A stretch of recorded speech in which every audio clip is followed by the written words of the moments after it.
All about Pooh. Meet Pooh. Here is Pooh, ready to be introduced to you. Some of you may have met Pooh before, and you may even think that you know him well. You may know that Pooh's full name is Winnie the Pooh, and even that he was once called Edward Bear. But in this book, you will learn all about the best bear in all the world, and you can listen to a story. Just the kind of story Pooh would like. A story about Pooh, because Pooh's that sort of bear. One day, Winnie the Pooh, or Pooh for short, was walking through the forest when he heard a loud buzzing noise. Now, if there is one thing that Pooh knows about, it is buzzing noises. There is only one thing that makes a buzzing noise, and that is a bee. And there is only one reason why it makes a buzzing noise, and that is because it has made some honey for Pooh to eat. The buzzing noise was coming from the top of a very tall tree. So Pooh began to climb the tree, singing a little song to himself. Isn't it funny how bears like honey? He went higher and higher until he was just a few branches away. Then, crack! Pooh said goodbye to the branch and bounced, crashed, spun and flew straight into a bush. Pooh brushed himself down and went to see his good friend Christopher Robin, who lives in another part of the forest. Pooh had decided that what he really needed was a blue balloon. He had thought about this very carefully. If he had a blue balloon, he could pretend to be a small black cloud in the sky, and then the bees wouldn't realise that he wanted their honey. Christopher Robin didn't think that this would work, but he decided to help Pooh. So off they went with a blue balloon. Pooh rolled in mud until he looked like a small black cloud, or so he thought. And then he held onto the string and floated up, high into the sky.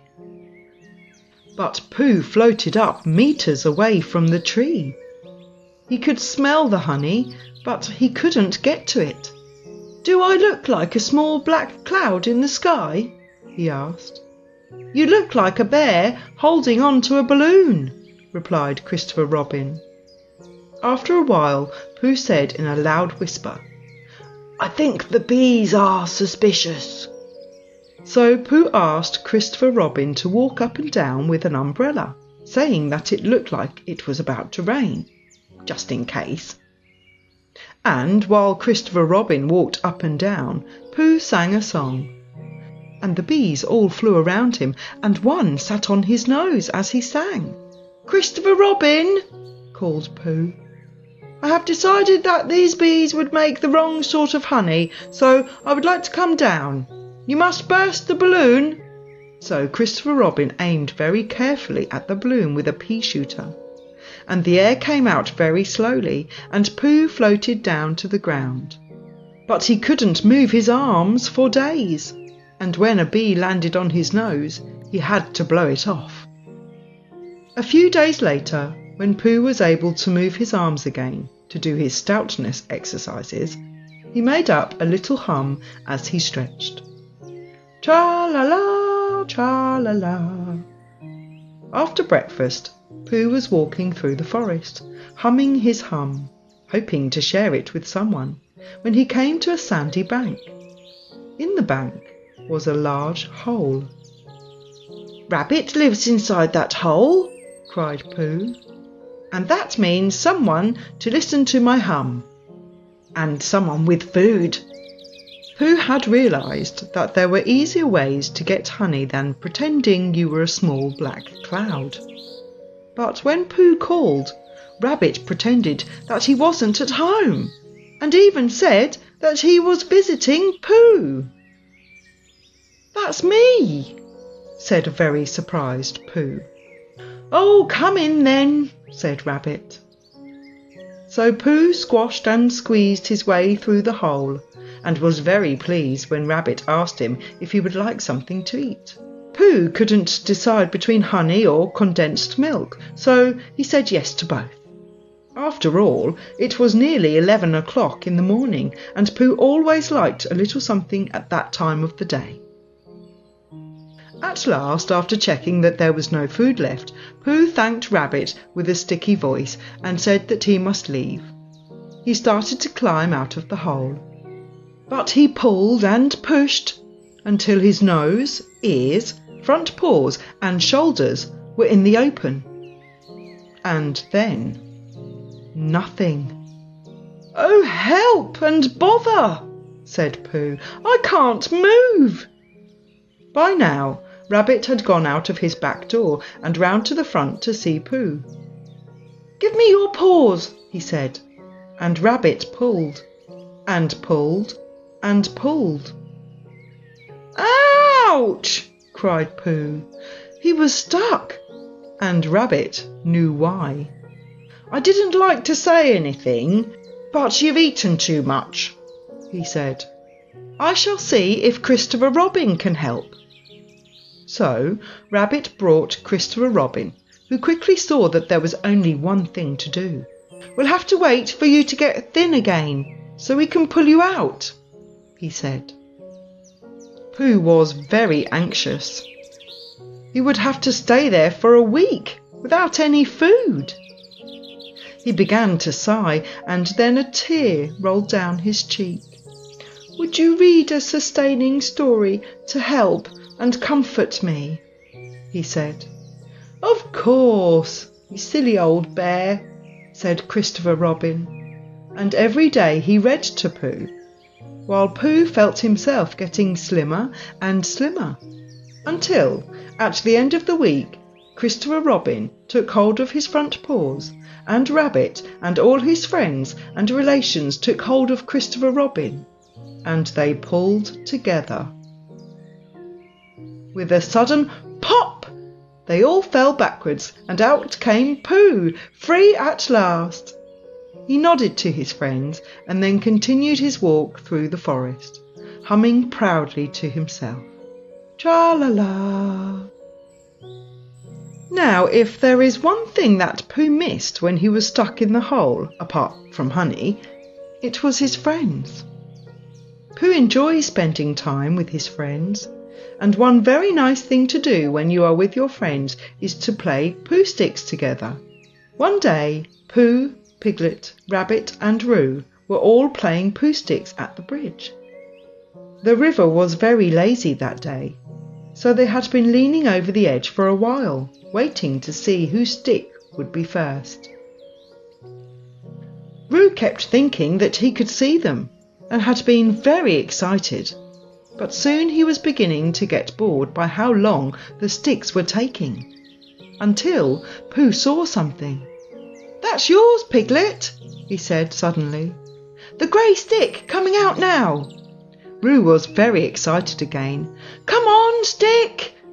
Piglet thought he might win, and he squeaked excitedly.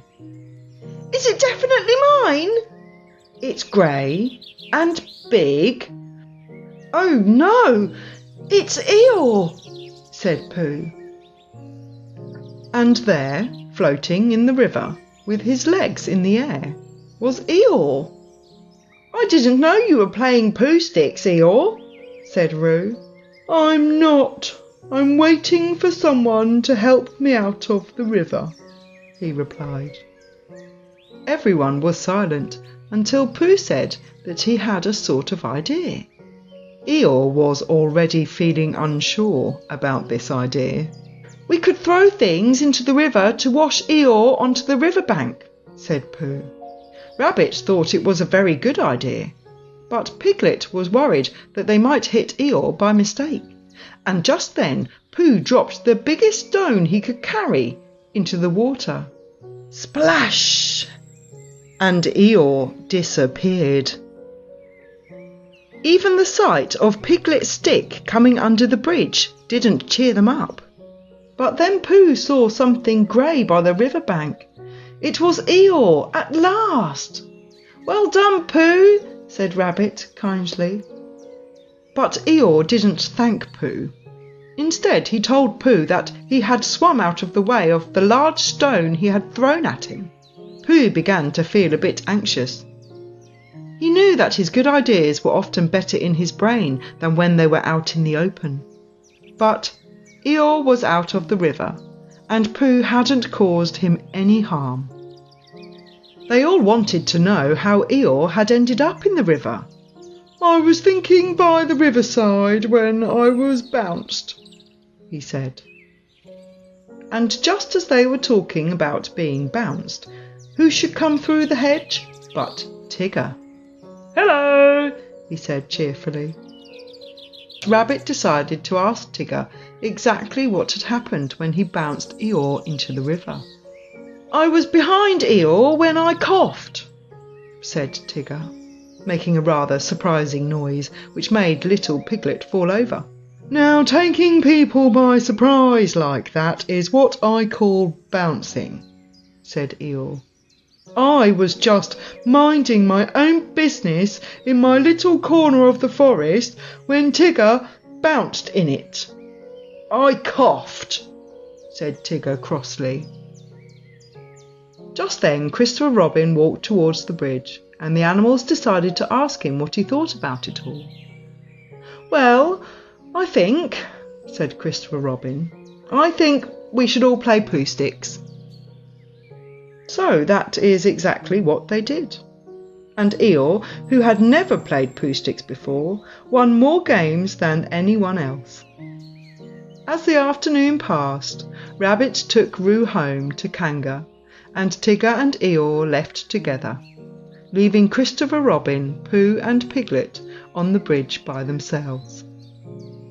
It was a quiet, peaceful summer afternoon in the forest, and for a long time they silently looked at the river flowing beneath them. Until Piglet said that he thought Tigger was all right, really. "I don't suppose I'm right," said Pooh. "But I think everyone is all right, really." And Christopher Robin agreed with the silly old bear. The end. Facts about Pooh. He was once called Edward Bear, but Christopher Robin changed his name to Winnie the Pooh after a swan called Pooh and a bear called Winnie. He lives in the forest. In case you ever want to visit, he lives under the name of Sanders. This isn't another name for Pooh. It is a sign by his front door. He loves honey, and this sometimes causes problems for Pooh. His favourite time for a little smackerel of something is 11 o'clock in the morning. He makes up his own hums, and poems and songs. It is rare that a day goes by without Pooh humming or singing a little song to himself. He is a bear of very little brain. Long words bother Pooh, and because of this he finds it very difficult to understand Owl and Rabbit. He sometimes has good ideas, like when he invented the floating bear and the brain of Pooh to rescue Piglet from the flood. He is a real friend. When Eeyore lost his tail, Pooh found it. But best of all, when Piglet lost his home, Pooh gave him a new one, with him. He would sometimes like to be Kanga. Pooh wishes he could jump like Kanga and Roo. Every Tuesday in the sandy part of the forest, he practices his jumps with Kanga. He discovered the North Pole. Pooh went on an expedition to find the North Pole. Roo fell into the river and Pooh picked up the pole to rescue him. He invented Pooh sticks. One day Pooh dropped 2 fir cones in the river to see which one would come out first. That was the beginning of the game called Pooh sticks, which Pooh invented. A poem about Pooh. Pooh is a silly old bear who lives life without a care. He's happiest when he has honey. The taste of it makes him go funny. Galoptious honey, sticky and runny. That clever bear of little brain saved Piglet from the pouring rain. There's nothing that he wouldn't do Life is fun with friends like you. The best bear in all the world, Pooh.